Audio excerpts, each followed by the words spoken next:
최근 국내 자동차 시장에서 기이한 현상이 이어지고 있죠. 어떤 걸까요? 네, 실물도 안 나왔는데 10,000명이 넘는 소비자들이 차를 미리 계약하는 현상이 이어지고 있어요. 재작년 11월에 출시된 그랜저는 사전 계약 첫날에만 17,300대가 계약됐고요. 작년 8월에 출시된 카니발은 사전 계약 첫날에만 23,000대가 사전 계약됐죠.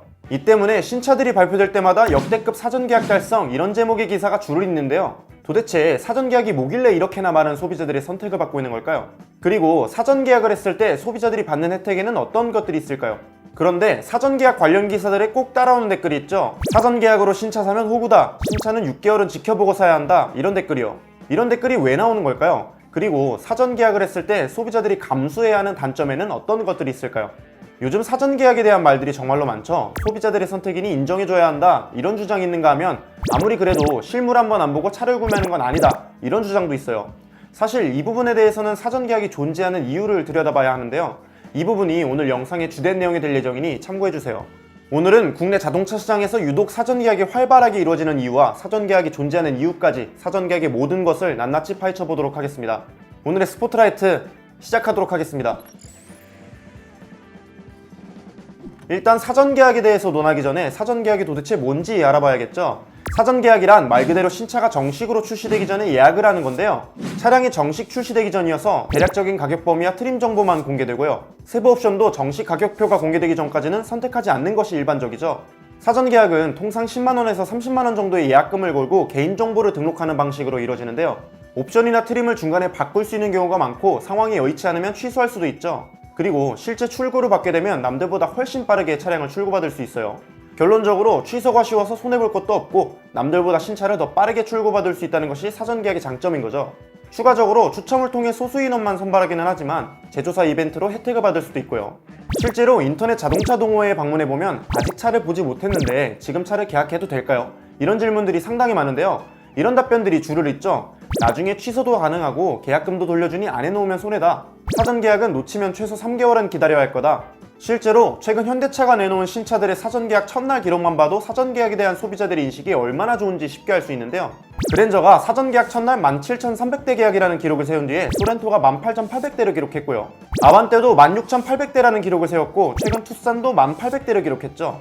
지난 8월에 출시된 카니발은 사전 계약 첫날에만 무려 23,000대 계약이라는 대기록을 세우기도 했어요. 여기까지만 보면 사전 계약은 예약을 통해 신차를 빨리 출고받을 수 있는 좋은 제도인데요. 문제는 장점이 여기서 끝이라는 거죠. 사실은 숨겨진 단점이 장점보다 훨씬 더 많아요. 대표적으로 3가지 정도의 단점을 꼽을 수 있겠는데요. 정보 부족, 품질 및 결함 문제, 인수 단점 발견이 그 3가지죠. 그리고 이런 단점들 때문에 사전 계약으로 신차 구매하는 사람들은 호구다 이런 비판도 나오고 있어요. 먼저 정보 부족을 보면요. 사전 계약 당시에는 가격도 확실치 않고 실물도 보지 못하니 소비자가 얻을 수 있는 정보가 굉장히 부족하잖아요. 그나마 얻을 수 있는 정보는 인터넷에 올라온 기사나 시승 영상을 통한 사진 자료나 영상 자료가 전부죠. 실물도 안 보고 시승도 안 해보고 단순히 빠른 출고를 위해 덜컥 구매를 서두르는 건 분명한 문제잖아요. 자동차는 흔히 집 다음으로 비싼 재산이라는 걸 생각해보면 더더욱 그렇죠. 집처럼 자주 오랫동안 이용하기도 하고요. 심지어 안전과 직결되어 있기도 하죠.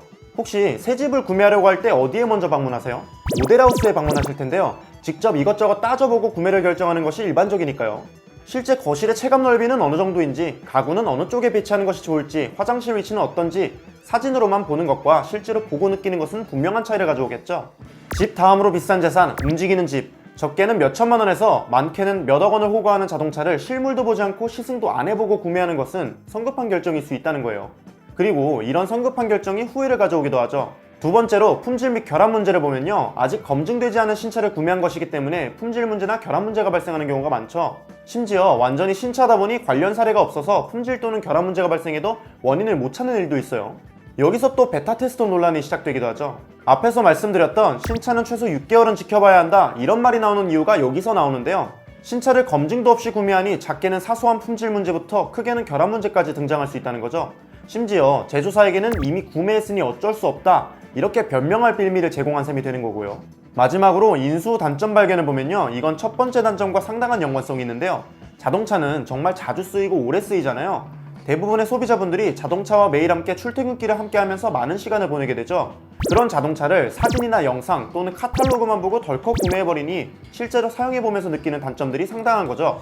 실제로 매일같이 사용해보니 시트가 불편하다든지 센터 패시아에 있는 버튼의 위치가 내 몸과는 맞지 않는다든지 이런 문제가 발생할 수 있다는 거예요. 한 예시로 온라인에서 사진만 보고 바지를 샀는데 기장이 너무 길다든지 허리나 허벅지가 맞지 않는다든지 이런 문제와 비슷한 거죠. 매일같이 탈 차를 실물 한번 보지 않고 시승 한번 하지 않은 채로 인수해버리니 일상생활에서 느껴지는 단점들이 속속 드러나는 건데요. 만약 실물을 한 번이라도 보거나 시승을 한 번이라도 해봤으면 이런 문제가 발생할 확률이 줄어들겠죠.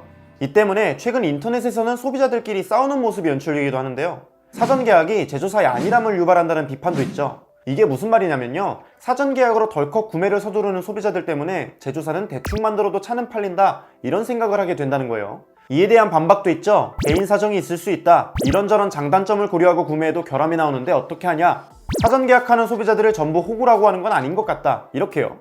사실 이렇게 소비자들끼리 싸우는 건 의미가 없죠. 단순히 사전 계약하는 사람은 호구다 이렇게 치부하기에는 무리가 있기 때문인데요. 사전 계약이 왜 존재하는지를 자세히 살펴보면 조금 더 명확해지죠. 질문을 조금 바꿔서요, 제조사는 왜 사전 계약을 실시하는 걸까요? 이건 사전 계약을 통해 제조사가 무엇을 얻는지를 보면 되는데요. 일단 시장 파악이 있죠. 사전 계약을 진행하면 소비자들이 어떤 트림, 어떤 색상을 선호하는지 알아볼 수 있고요. 지역별로 얼마만큼의 물량이 필요할지도 미리 점쳐볼 수 있어요. 이건 제조사 입장에서 비용 절감으로 이어지기 때문에 사전 계약을 최대한 활용하는 거죠. 또 이런 장점을 극대화하기 위해 사전 계약 단계에서 다양한 전략을 사용하기도 하는데요. 대표적인 것이 인터넷을 활용한 신차 노출이죠. 대부분 티저 이미지, 외관 이미지, 실내 이미지, 가격과 옵션 사항으로 나뉘어서 차근차근 공개되는데요. 이를 통해서 소비자들이 사전 계약 실시일부터 정식 출시일까지 지속적인 관심을 가질 수 있도록 유도하는 거죠. 두 번째로는 마케팅 효과가 있는데요.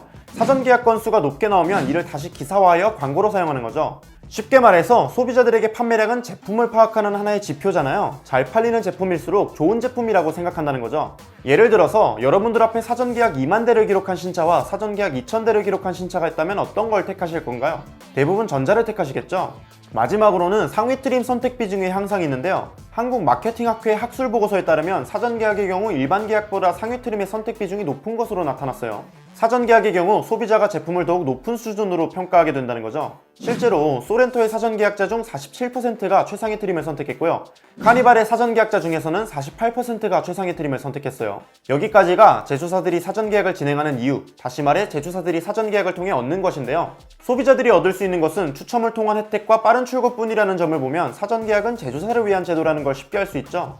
그리고 여기서 우리는 사전 계약이 신뢰를 기반으로 한다는 점에 집중해야 할 텐데요. 실물도 보지 않고 몇 천만 원에서 몇억 원을 지불한다는 것은 제조사에 대한 믿음이 있기 때문이겠죠. 그렇다면 앞서 말씀드렸던 사전 계약의 세 가지 단점 중 가장 큰 단점인 품질 및 결함 문제는 제조사가 해결할 수 있지 않을까요? 무엇보다도 사전 계약을 시작했고 신차를 출고했다는 건요, 품질 문제 또는 결함 문제가 나오지 않도록 사전에 테스트를 한 뒤에 최종적으로 출시했다는 의미잖아요. 그런데도 품질 및 결함 문제가 나오는 건 분명히 잘못된 거겠죠?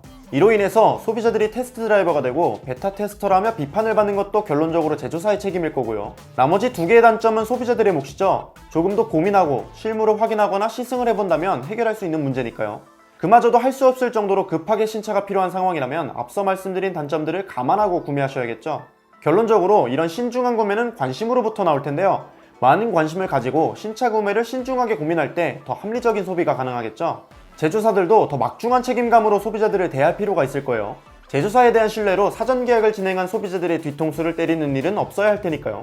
사전 계약에 대한 여러분들의 생각은 어떠신가요? 자유롭게 댓글 남겨주시면 저희가 다양한 의견을 전해드리는데 큰 힘이 될 것 같습니다. 영상 마무리하기 전에 최근 영상의 댓글로 국민청원에 대해 질문해주시는 분들이 많아서 답변을 드리고자 해요. 국민청원 끝났는데 왜 그 다음 영상은 없나요? 어떻게 진행되고 있는지 궁금합니다. 이런 질문들이었죠. 네, 국민청원이 마무리된 후 정부와 현대차의 책임 회피와 형식적인 답변은 바라지 않는다는 후속 영상을 내보내드린 바 있고요. 현재는 정부의 답변을 기다리는 중입니다. 정부와 현대차가 어떠한 답변을 내놓는지 확인한 후에 추가적인 영상으로 소식을 전달해드리도록 하겠습니다. 오늘 영상은 제 바람으로 마무리 짓고자 하는데요. 사전 계약을 잘못된 소비 문화로 만드는 것은 결국 소비자들의 무관심과 제조사의 무책임함이겠죠. 소비자들의 많은 관심, 고민과 질문, 그리고 제조사들의 더 큰 책임감을 바탕으로 국내 자동차 시장이 더 건강한 시장으로 발돋움하기를 바랍니다. 오늘의 스포트라이트 이원섭이었습니다.